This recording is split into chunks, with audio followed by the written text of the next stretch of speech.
રાજ્ય ચૂંટણી પંચ દ્વારા 100% મતદાનના મોટા દાવાઓ કરવામાં આવે છે, પરંતુ ગોધરામાં તેની વરવી વાસ્તવિકતા સામે આવી।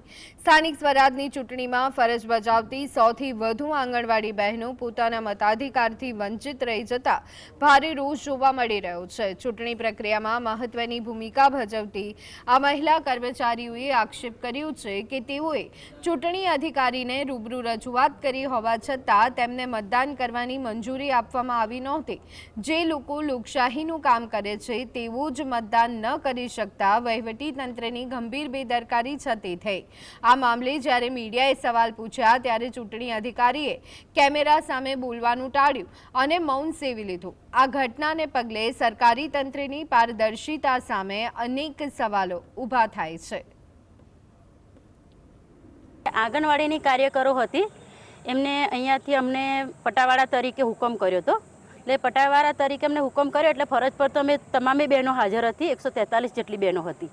એમાંથી અમને જે મતદાન કરવાનું હતું, અમે મતદાન કરવું એ અમારો અધિકાર છે સર, તો મતદાન કર્યું નથી અમે। તો અમે આજે ઓફલાઈન કરાવશે, પહેલી વાર ડ્યુટી પર હતા એટલે અમને કોઈ આ ખબર જ નથી, કોઈ નાનો અમથો મેસેજ પણ નહોતો કે તમારે એડવાન્સ મતદાન કરવું।